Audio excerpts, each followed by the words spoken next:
కాంగ్రెస్తోనే ఏపీకి ప్రత్యేక హోదా సీనియర్ నేత కొయ్య ప్రసాద్ రెడ్డి.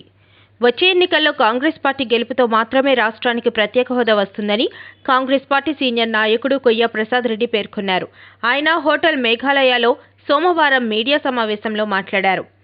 రాష్ట్రంలో ఎన్నికల కురుక్షేత్రం మొదలైందన్నారు. గత 10 ఏళ్లలో టీడీపీ, వైసీపీ ప్రజలకు చేసిన అన్యాయం షర్మిల బాగా వివరిస్తున్నారు. 2014లో బీజేపీ, టీడీపీ, జనసేన ఉమ్మడిగా పోటీ చేశాయన్నారు. బీజేపీ అంటే బాబు, జగన్, పవన్ అన్నారు. స్టీల్ ప్లాంట్ ప్రైవేటీకరణ అవ్వాలి, పోలవరం పూర్తి అవ్వకూడదు అంటేనే ఆ 2 పార్టీలకి ఓటు వేయాలి అని ఎద్దేవా చేశారు. ప్రధాని మోదీ హామీ ఉల్లంఘించి ఏటా 2 కోట్ల ఉద్యోగాలు ఇవ్వలేదు. కాంగ్రెస్ అధ్యక్షుడు గొంప గోవిందరాజు మాట్లాడుతూ రాష్ట్రంలో పీసీసీ అధ్యక్షురాలిగా షర్మిలారెడ్డి రాకతో మాజీ కాంగ్రెస్ వాదులు కాంగ్రెస్ పార్టీలో చేరుతున్నారు. వైఎస్ఆర్ మీద అభిమానం ఉండి వైసీపీలోకి వెళ్లి జగన్తో ఇమ్మడలేని నేతలు కాంగ్రెస్ పార్టీలో చేరుతున్నారు. తద్వారా పార్టీ పూర్వ వైభవం వస్తుంది అన్నారు. మీడియా సమావేశంలో కాంగ్రెస్ నాయకులు తలారి సురేష్, హాసిని వర్మ, మహ్మద్ హర్షద్ బాషా, నమ్మి రామారావు, దేవా పాల్గొన్నారు.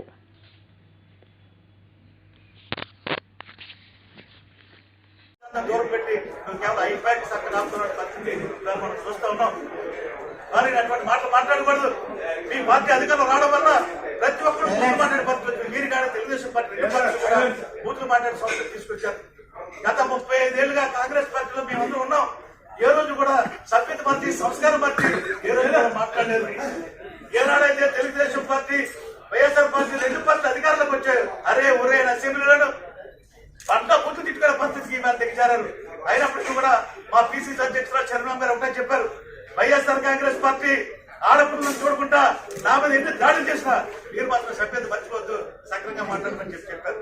కానీ నేను ఈవేళ ఈ ఊర కుక్కలైన మాట కానీ లేకపోతే అరిచే కుక్కలను కానీ ఎందుకు అంటున్నానంటే, ఆ కుక్కలన్నీ కూడా మేమన్నమాట కాదు, వైఎస్ఆర్ కాంగ్రెస్ పార్టీలో ప్రముఖ నాయకులందరూ కూడా నేను ఈవేళ మనస్ఫూర్తిగా చెప్తున్నాను.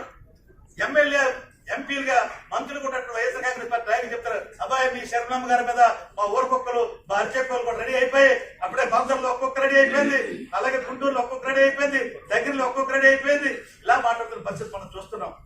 మరీ ముఖ్యంగా తెలుగుదేశం పార్టీ, ప్రజారాజ్యం పార్టీలు కూడా నేను ఇలా చెబుతున్నా, ఏదైతే ఉత్తరాంధ్ర జిల్లాలో దోపిడీ జరిగిందో ఆ దోపిడీ మీద మరి జనసేన కార్పొరేట్ మూర్తి యాదవ్ చేస్తున్న పోరాటం మీద ఏ రోజైనా ఆ పార్టీలు స్పందిస్తున్నాయా? ఏ రోజు కనీసం ఇది జరుగుతున్న ఏ రోజు చెప్తున్నాయా? చెప్పట్లేదు. ఎందుకంటే గతంలో తెలుగుదేశం పార్టీ ఆ తప్పులన్నింటినీ కూడా ద్వారాలు తెరిచింది, కిటికీలు తెరిచింది, వీళ్ళు మొత్తం ఏకంగా తలుపులు తెరిచి ఇవాళ దొరికిన పరిస్థితి మనం చూస్తున్నాం.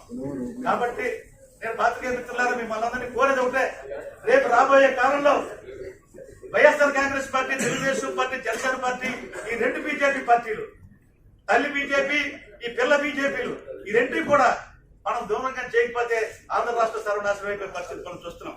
మీరే ఆలోచించి గర్తిస్తే మీరందరూ కూడా మేధావులు. 10 ఏళ్లలో మరి ప్రత్యేక హోదా వచ్చుంటే ఈవేళ దాదాపు ఈ రాష్ట్ర సంపద 25 లక్షల కోట్లు పెరిగేది. పోలవరం ప్రాజెక్టు 10 ఏళ్లలో కానీ పూర్తయి ఉంటే ఇవాళ దాదాపు 1 కోటి ఎకరాలు ఇవాళ సాగులోకి వచ్చేది. గాలేరు నగరి కానీ, అంత్రినీల కానీ, వంశధార కానీ, సుచోత్రులు కానీ ఇవన్నీ కూడా పూర్తయితే దాదాపు 1,50,00,000 ఎకరాలు సాగులోకి వస్తే ఎకరానికి సరైన 10,000 రూపాయలు ట్యాక్స్ వచ్చినా మరి ఎన్ని లక్షల కోట్లు ఈవేళ ఈ రాష్ట్రానికి ఆదాయం వచ్చేది ఒకసారి ఆలోచించాల్సి మిమ్మల్ని అందరినీ కోరుతా ఉన్నా.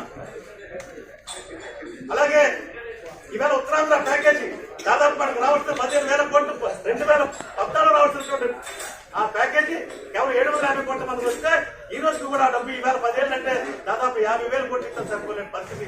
అది కనుక వినియోగించుంటే దాదాపు ఉత్తరాంధ్ర సంపద మరో 1,00,000 కోట్లు పెరిగేది. ఇండస్ట్రీస్ వచ్చేవి. చంద్రబాబు నాయుడు సంపద పెంచారు. ఏం సంపద పెంచారు? మీరు ఆయన రూపాయి 10 మంది ఎక్కువ ఇస్తానంటాడు, ఈ రూపాయి 10 ఇంకో 10 మంది ఎక్కువ ఇస్తానంటాడు. ఇది వేలాంపాటుగా తెలుగుదేశం పార్టీ, వైఎస్ఆర్ కాంగ్రెస్ పార్టీ ఈవేళ ప్రజల మీద వేలాంపాటు చేసి సామాన్య ప్రధానికాన్ని మబ్బులో పెట్టి ఎన్నికల్లో గెలవాలని చూస్తారు తప్ప ఒక దీర్ఘకాలిక ప్రయోజనాలు కానీ. నాడు పండిట్ జవహర్లాల్ నెహ్రూ గారు మరి పంచవర్ణ ప్రణాళిక పెట్టి ఏ విధంగా దేశాన్ని ముందుకు తీసుకెళ్లారు. కేవలం 5 ఏళ్ల కాలంలోనే డాక్టర్ వైఎస్ రాజశేఖర్ గారు మే 14, 2004 ప్రమాణ స్వీకారం చేసి సెప్టెంబర్ 2, 2009 మరణించే వరకు ఎంత అభివృద్ధి చేసిన ఉత్తరాంధ్ర ప్రాంతంలో మనం చెప్పుకోగలం. ఇవాళ స్టీల్ ప్లాంట్ ఆ రోజు అమ్ముకోవాలని ఎన్డీఏ ప్రభుత్వం అమ్మాలనుకున్నప్పుడు మరి రాజశేఖర రెడ్డి గారు పోరాటం చేసి ప్రధాని మన్మోహన్ గారి సమక్షంలోనే స్టీల్ ప్లాంట్ ప్రైవేటీకరణ చేస్తే నేను ఊరుకోరని చెప్పి గట్టిగా హెచ్చరించి 25,000 కోట్లతో ఎక్స్పెక్ట్ చేయించి దాదాపు మరి 2 లక్షల టన్నుల మిలియన్కి మరి డెవలప్ చేసిన స్టీల్ ప్లాంట్ ఇవాళ తెగనమ్మితే ఈ రాష్ట్రానికి ఎంత నష్టమో తెలుసండి. దాదాపు 10 లక్షల కోట్ల నష్టం. అది కనుక ప్రైవేట్ పరం అయితే 10 లక్షల కోట్ల ఆస్తి, ప్రజల ఆస్తి మామూలుగా పొంది ఇవాళ అదే స్టీల్ ప్లాంట్ నిర్మించాలంటే దాదాపు 15 లక్షల కోట్లు అవుతుందని పరిస్థితి ఉంది. ఇవాళ ప్రత్యేక హోదా రాకపోతే ఈ రాష్ట్రం మరో 10 లక్షల కోట్లు నష్టపోయే ప్రమాదం ఉంది. రైల్వే జోన్ నిజంగా 10 ఏళ్ల క్రితమే రైల్వే జోన్ వచ్చుంటే ఈ రాష్ట్రం ఈ ఉత్తరాంధ్ర ప్రాంతం ఎంత బ్రహ్మాండంగా అభివృద్ధి చెందేది, పోర్టులన్నీ కలకలాడేది. ఇవాళ పరిస్థితి కూడా లేదు. ఎగుమతులు దిగుమతులు విపరీతంగా పెరిగి ఎంత ఆదాయం వచ్చి జిఎస్టీ ఎంత పెరిగేది. ఈ వేళ ఉన్న జిఎస్టీ కంటే విభజించకుండా హామీలన్నీ కంటే సాధిస్తే 10 రెట్లు పెరిగే అవకాశాలు ఉన్నాయి. యావత్ భారతదేశంలోనే ఇవాళ జిఎస్టీ అత్యధిక వచ్చే స్థాయికి ఇవాళ ఆంధ్రప్రదేశ్ రాష్ట్రం ఎదిగేది. ఇన్ని మరుగులు పరిచయం ఎంత దారుణంగా 2 పార్టీలు పరిచయం చేస్తా ఉన్నాయి. రేపు అధికారంలోకి బీజేపీ వస్తే మళ్ళీ అధికారంలోకి వస్తే ఇవన్నీ దొంగలోకి తెస్తారు.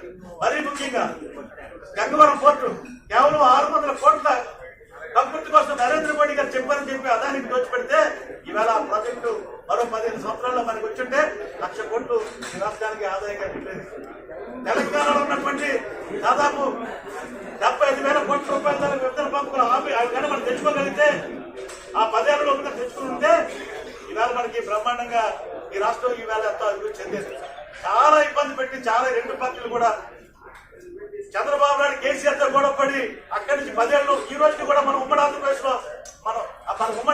లో ఈ రోజుకి మనకు తెలంగాణ మనకి హైదరాబాద్ హక్కుంది. హైదరాబాద్ రాజ్యం మనకు హక్కుంది. ఇంకా ఈ రోజుకి కూడా ఇంకా అపాయింటెడ్ జూన్ 30 వరకు ఇంకా మనకు హక్కుంది. ఇవాళ జగన్మోహన్ రెడ్డి చెప్తారు వాళ్ళు నాన్ లోకల్. నీకు టెక్నికల్ పార్టీ తెలియవు, ఎవడో రాస్తాడు, పోస్ట్ రైట్లు రాస్తారు అక్కడ. అవి రాజకీయ చదవడం తప్ప మన రాష్ట్ర ప్రయోజనాలు రాష్ట్రం ఏంటి, మనకి ఉమ్మడి ఆంధ్రప్రదేశ్ మన రాష్ట్రానికి అది కూడా ఒక రాజధాని లాంటిది. ఇంకా మనకి ఇంకా 2-3 నెలలు టైం ఉంది. నువ్వేమో శర్మిలమ్మ గారు తెలంగాణ నాన్ లోకల్ అంటారు. నువ్వు ఎక్కడున్నావు? నువ్వు కాంగ్రెస్ పార్టీని కడసంపి చేసినప్పుడు నువ్వు ఎక్కడున్నావు? జగన్మోహన్ రెడ్డి బెంగళూరులో ఉండేవాడు కదా. నువ్వెప్పుడు ఆంధ్రప్రదేశ్ ఉన్నా? నిన్నెప్పుడు ఆంధ్రప్రదేశ్ ఉంచారు నిన్ను? నువ్వు బెంగళూరులో ఉంటే కాంగ్రెస్ పార్టీకి జన్మనిచ్చింది నిన్ను ఎంపీ చేయడానికి. అటువంటి కాంగ్రెస్ పార్టీ మీద అవాకులు చవాకులు మాట్లాడుతున్నావు.